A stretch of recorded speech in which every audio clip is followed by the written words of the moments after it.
pemirsa Suyanto.id, ketemu lagi. Mudah-mudahan Anda semua selalu sehat walafiat.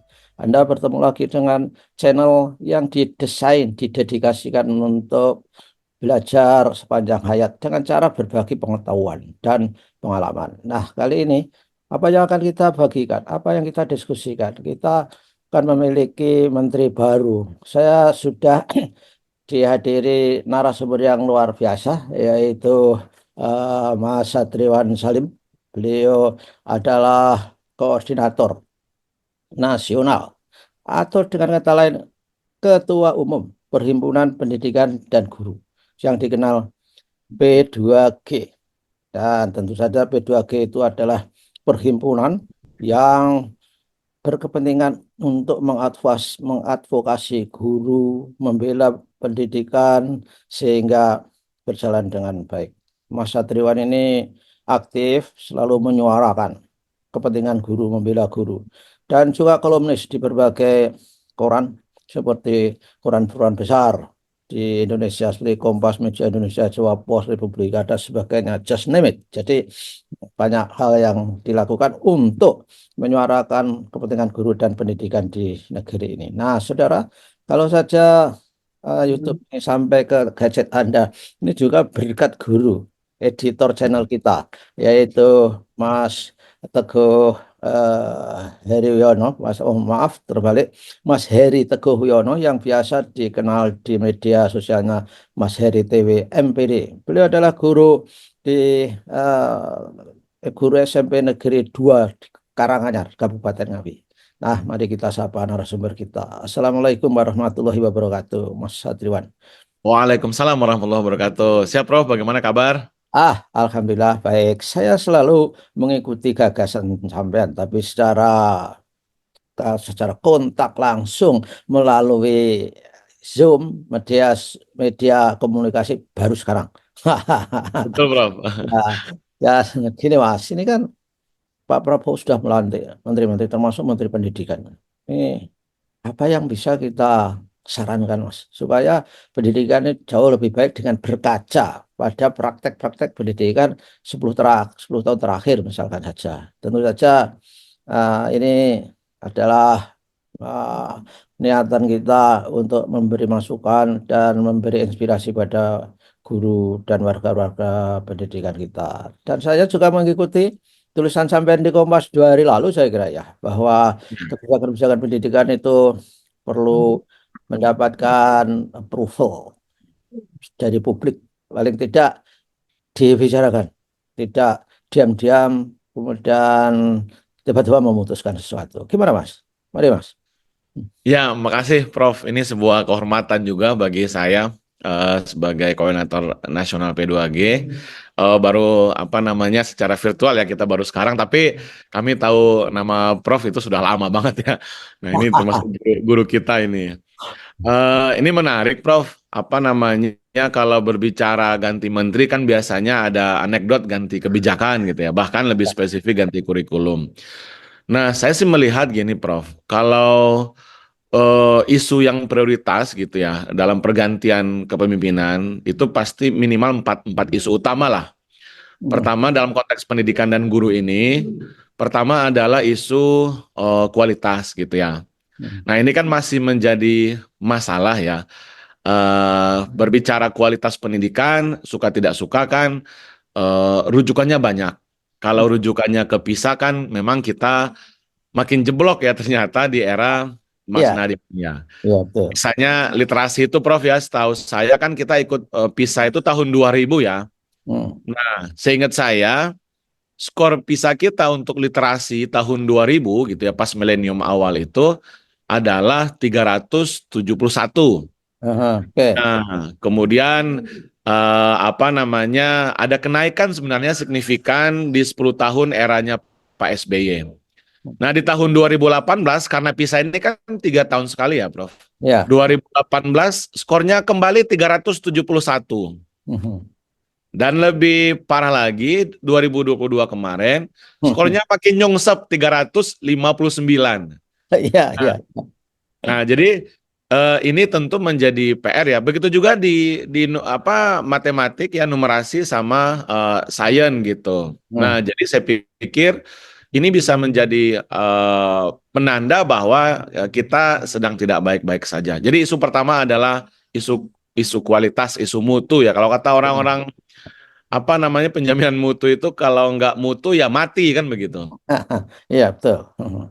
Nah, yang kedua, Prof, menurut saya prioritas itu adalah akses, pemerataan akses. Nah, ini menarik. 12 PR dari kami P2G yang cukup banyak kemarin beritanya untuk Menteri baru Pak Abdul Mukti, ternyata itu dikonfirmasi oleh para wartawan pendidikan ke Pak Ya. Abdul Mukti. Nah, di antara 12 PR itu ya ada PISA, termasuk PPDB zonasi, Prof. Penerimaan peserta didik baru jalur zonasi itu. Ini kan masalah setiap tahun ya, Prof ya. Setiap tahun. Nah, persoalannya kemudian adalah kita kan harus merujuk kepada pasal 31 ya, Undang-Undang Dasar 1945. Setiap warga negara berhak mendapatkan pendidikan. Kenyataannya, anak-anak Indonesia nggak bisa bersekolah karena terhambat oleh kebijakan zonasi. Ya kan, terhambat karena kebijakan PPDB zonasi.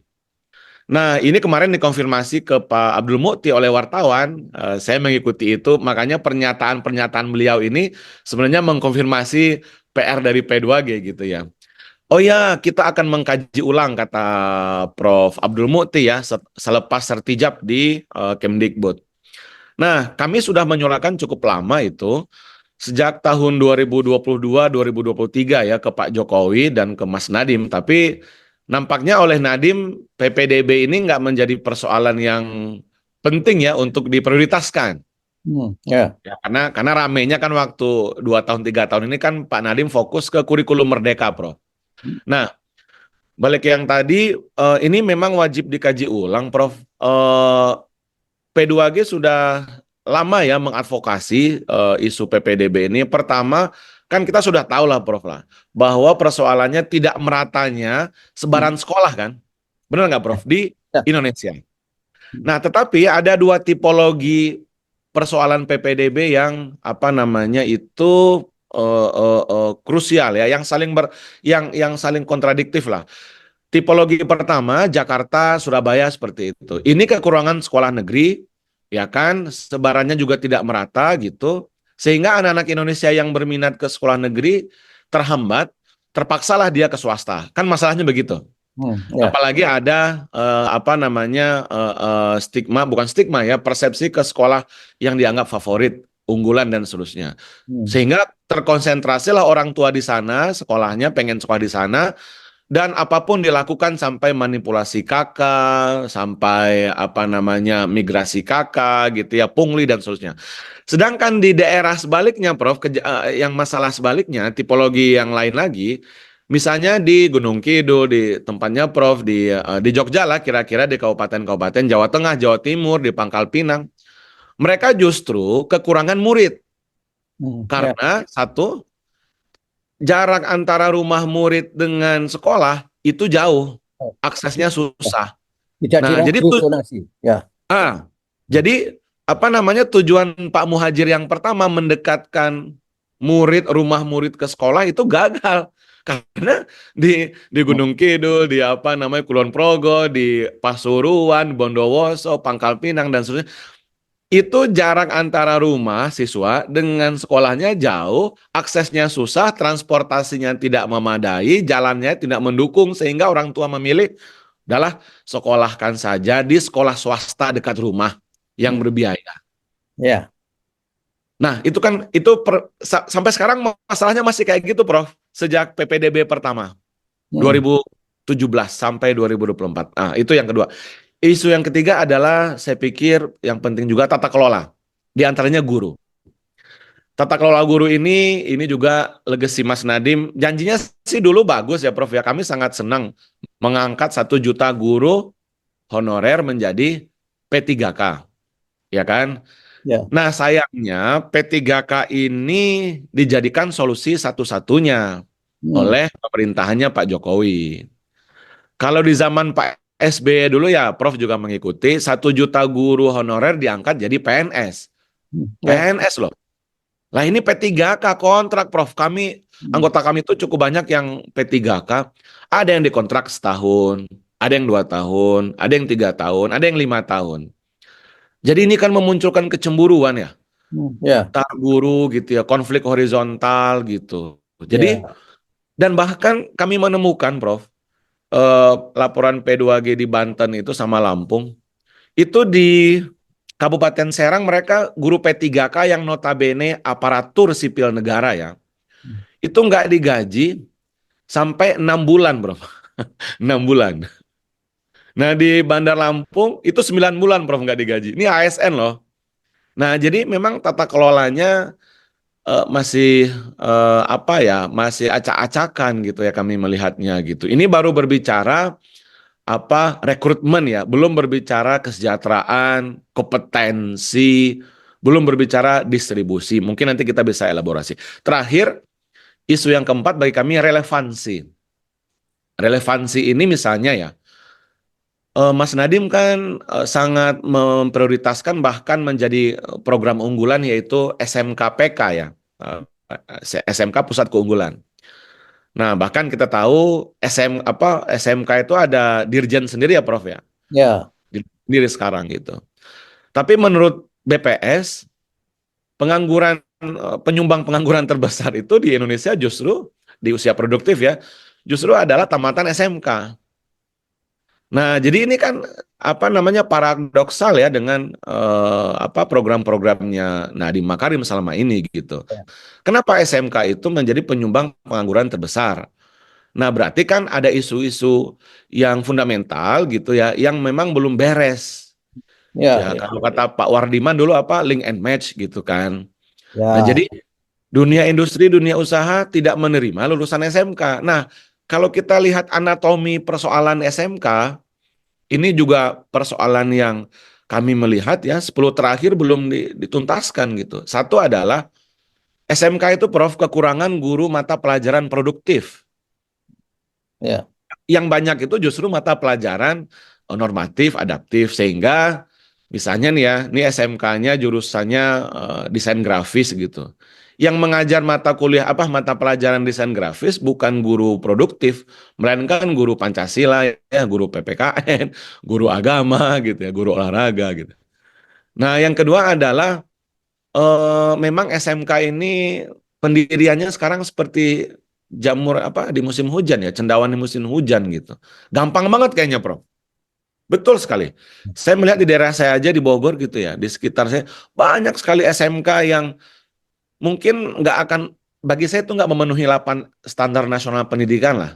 Ruangannya kecil gitu ya, kemudian gurunya seadanya gitu, tapi pelangnya jelas ya. SMK apa namanya perhotelan gitu ya, SMK pariwisata dan seterusnya gitu. Nah, ini yang saya kira berdampak kepada lulusan SMK. Jadi relevansi bagaimana kurikulum SMK, bagaimana pelibatan dunia usaha, dunia industri gitu ya. Kemudian apa kelengkapan sarana prasarana. Lalu kami menemukan misalnya SMK mesin gitu otomotif, tapi dia bengkelnya sangat minimalis, Prof. Jadi gurunya bercerita tentang mesin akhirnya. Kami Ya. sering menyebut sastra mesin gitu, SMK sastra mesin gitu ya. Jadi bercerita ya, tapi nggak ada praktek gitu. Nah itu Prof, 4 bagi kami isu kualitas, isu apa namanya tata kelola, pemerataan akses yang juga belum tercapai, sama yang keempat relevansi. Ya. Itu Ya. Ya. sementara. Ya, itu memang isu klasik yang biasa dijalankan bahkan di negara maju sekaligus. Dan itu bisa juga ditambah dengan isu daya saing, Mas ya. Daya saing Nah, kita itu ya memang masih rendah ya. Nah, terutama guru. Nah, saya ingin mengelaborasi guru. Guru P3K ini kan nasibnya ada yang kurang baik. Mungkin ada ribuan atau bahkan puluh ribuan ya. Ketika migrasi dari swasta, lalu setelah PTKK dibawa ke negeri, itu ternyata di negeri itu belum ditempatkan sebagaimana layaknya dan tidak mendapat gaji. Apa betul? Ada surat-surat begitu, Mas? Nah. betul, betul sekali Prof. Kami mengadvokasi P3K kemarin Jawa Barat ya. Tapi ini apa namanya lebih lebih dramatis lagi ya, P3K dan honorer. Jadi di peta konflik kan. Jadi guru-guru swasta yang hijrah menjadi guru P3K, ya kan, ditempatkannya kan di sekolah negeri, Prof. Di sekolah Ya. negeri itu. Mau di Jawa Barat, Jogja, semua di sekolah negeri. Di sekolah negeri itu yang existing adalah guru-guru, apa namanya, honorernya masih ada existing. Jadi di Jawa Barat, di DKI gitu ya, Jawa Timur, terusirlah mereka, Prof. Terusir dengan kami menyebutnya apa namanya tragedi 0 jam. Jadi mereka di 0 jamkan oleh sekolah di awal tahun ajaran baru kemarin. Nah, jadi alih-alih tahun ajaran baru itu semangat baru, ya kan, lingkungan baru, murid baru. Lah, ini justru mereka diberhentikan gitu ya dengan cara apa? Diberikan 0 jam, di 0 jamkan gitu ya. Nah, jadi konfliklah guru P3K dengan guru honorer. Itu satu pola gitu ya. Nah, yang lain adalah guru-guru P3K ini ketika ditempatkan, banyak juga kayak di Jakarta misalnya, banyak juga kami melihat laporan ke kami, anggota-anggota kami, itu tidak sesuai dengan analisis jabatan. Anjapnya parah, Prof. Di daerah ini anjapnya parah. Yang dibutuhkan guru agama Islam, yang dikirim guru olahraga. Sehingga guru olahraga harus mengajar pendidikan agama Islam. Ya kan? Yang dibutuhkan guru seni, yang dikirim guru bahasa Inggris. Sehingga guru bahasa Inggris mengajar seni. Jadi, nah ini kan tata kelola juga ya sebenarnya gitu. Nah, Anjap ini bagi saya menjadi apa ya, menjadi penentu sebenarnya bagaimana guru-guru itu mengajar di sekolah yang tepat, mata pelajaran yang tepat gitu ya, sesuai dengan bidangnya gitu. Nah, di Jakarta sendiri sebagai parameter, ya mereka tidak sesuai Anjap. Ketua P2G DKI Jakarta yang lama saja, ya siapa Pak Fandi itu ya, beliau P3K dari swasta gitu ya. Itu beliau ngajarnya harusnya sarjana pendidikannya itu adalah pendidikan Pancasila, kewarganegaraan, PPKN, tapi mengajarnya di SMP mengajar agama Islam, Bro. Nah, jadi pas tanya ke kepala sekolah, Pak Kepala gitu ya, saya dari PPKN saya nggak ngerti kalau PAI. Udah, Bapak kan Islam katanya gitu. Masa nggak ngerti? Kan Bapak Islam. Jadi semudah itu, Prof. Jadi hancur tuh undang-undang guru dan dosen ya. Hancur tuh yang namanya kompetensi pedagogi, profesional gitu. Dengan jawaban singkat, Anda kan Islam, Pak. Yaudah, Anda ngajar aja katanya. Kan Anda Islam, punya modal katanya gitu. Nah, seperti itu Prof kenyataannya. Hancurnya ya, amburadulnya istilahnya tata kelola guru kita gitu. Ya, ya, ya, ya. Baiklah, Mas. Jadi banyak masalah dan pembicaraan kita ini masih pada pinggir-pinggirannya. Kita lanjutkan minggu depan, Mas. Dan Yap. Allah, kita akan mengkaji, menganalisis bagaimana existing dari masalah yang dihadapi dunia pendidikan kita. Terima kasih, Mas, kehadirannya dan selalu sehat walafiat. Sampai Sama-sama, Prof. minggu yang akan datang. Assalamualaikum warahmatullahi wabarakatuh. Waalaikumsalam warahmatullahi wabarakatuh.